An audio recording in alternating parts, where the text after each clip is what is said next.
জীবন এত সহজ নয়।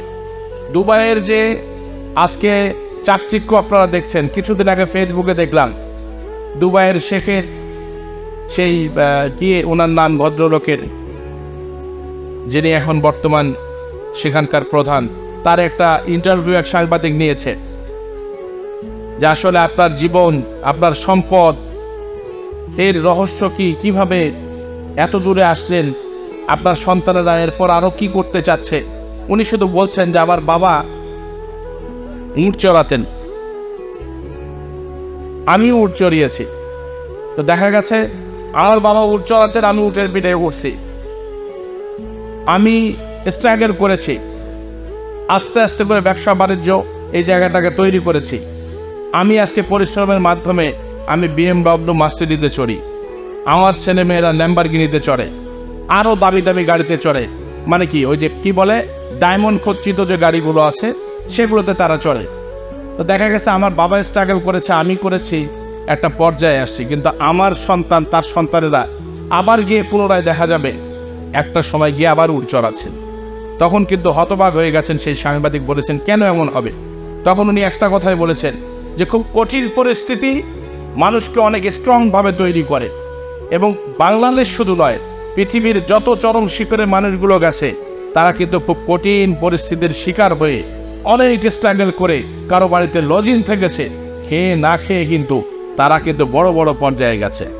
আজকে বিশেষ করে যেহেতু স্টুডেন্টদের মিলন মেলা, আমরা প্রত্যাশা করি এই নর্থ বেঙ্গল থেকে যারা বিশেষ কোনো জায়গাতে চাকরি পায়, অবস্থান হয়, নর্থ বেঙ্গলের কথা কিন্তু তারা ভুলে যায়। অথচ দক্ষিণ অঞ্চলের মানুষের কিন্তু ইউনিটি, তাদের একতা, তাদের সহযোগিতা এত ব্যাপক। আমরা কখনো পরিচয় যদি দেই অমুক এসপি, অমুক ডিসি, অমুক সচিব, আমার চাচা হয়, কীরকম চাচা পায় গ্রাম সম্পর্কে গেলে কোনো রকম একটা চা না খায় তাড়াতাড়ি বিদায় করে, মনে হয় গ্রামের মানুষ আসছে, একটা বিরক্তিকর অবস্থা। অথচ দক্ষিণ অঞ্চলের কোনো মানুষ, উচ্চ পদস্থ কোনো মানুষ, একটা ছেলে একটা চাকরির জন্য গেছে, ওর যেখানে যেখানে কানেক্টিভিটি আছে সেখানে তদবির করে কিন্তু তাকে একটা চাকরি হোক, কোনো একটা জায়গা হোক, কাজের মধ্যে কিন্তু এয়া করে দেওয়া হয়। অথচ আমি বুঝি না আমার এলাকার মানুষ, আমরা পরিচয় দিতে কার্পণ্য করি, মনে হয় যে একটা মানে কি একটা উটকু ঝামেলা, কীতন্য বা গ্রাম থেকে এডমন, এইরকম একটা পরিস্থিতি। এমনটা করা যাবে না। আজকে যারা উদ্যোগ নিয়েছেন, আপনারা নিশ্চয়ই বাংলাদেশের কয়েকজনের কথা শুনে বললাম, অনেকে অনেক ভালো ভালো জায়গাতে আপনারা আছেন, চেষ্টা করেন না কোনো এখান থেকে। একজনের মাধ্যমে কিন্তু সততা ধরে রাখা যাবে না। সবাই চেষ্টা করতেছে সোনার বাংলা, কার মাধ্যমে বলতেছে যে শেখ হাসিনাই করে ফেলবে। শেখ হাসিনা যদি এককভাবে চেষ্টা করে সোনার বাংলা বাস্তবায়ন, সারা জীবনে কি সম্ভব হবে বলেন দেখি কথাটা? আপনি আমি যদি সবাই মিলে না চাই, আপনি মরিচ পেঁয়াজ আবাদ করতেছেন, ধান থেকে সবজি আবাদ করতেছেন, কীটনাশক দেওয়ার 3 দিন নাই যেতে আপনার বাজারজাত করতেছেন।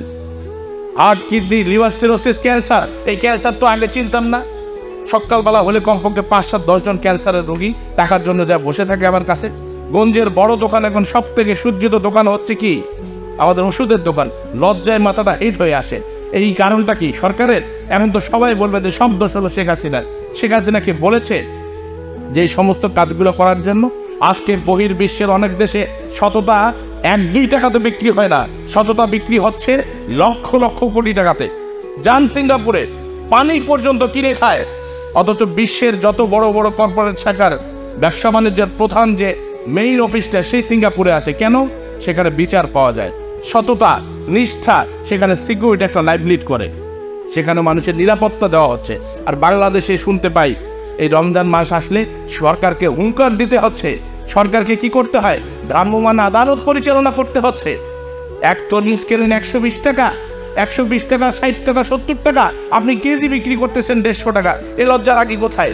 যখন প্রশাসন গিয়ে ধরলো, বাংলার মানুষ আপনারা বয়কট করলেন, তরমুজ দেখতেছি এই গ্রাম মানে কি গাড়ি তরমুজ এখন কি ভাগাড়ের মধ্যে ফেলতেছেন আপনারা। একটা ডাব, এই যে কিছুদিন আগে কি ডেঙ্গু জ্বরের প্রকোপ আবার তো আসতেছে, সেই সময়টা 70 টাকা, 50 টাকায় কেনেন, 44 টাকায় কেনেন, 150 টাকা, 200 টাকা, 250 টাকায় ড্যাব নিয়ে যান। এই যে পরিস্থিতি, এই যে সততার অভাব, এটা কি সরকার চাইলে, এমপি চাইলে, মন্ত্রী চাইলে, শেখ হাসিনা চাইলে এককভাবে পারবো আমরা? এই দেশটা কি শুধুমাত্র আওয়ামী লীগ সরকারের, এমপি মন্ত্রী, শেখ হাসিনা প্রধানমন্ত্রীর? বলেন, এ দেশটা তো আমাদের সকলের দেশ। এই দেশটাকে কবে ভালোবাসবেন আপনারা সবাই? এই দেশটাকে কখন বলবেন যে এই শুধু বিরাটনগর না, এই বাংলাদেশটা আমাদের? এই বাংলাদেশের চারপাশে আমি যাই কিছু করছি, আমার আগে পরিবারের কথাটা যেমন চিন্তা করি, আমি যেন মানুষের কথাটাও সেভাবে চিন্তা করি।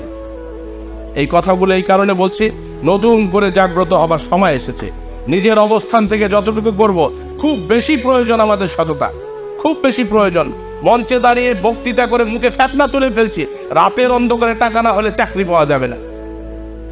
মহা মুশকিল ঘটনা। একটা পিয়নের চাকরি 10 লাখ 12 লাখ টাকা।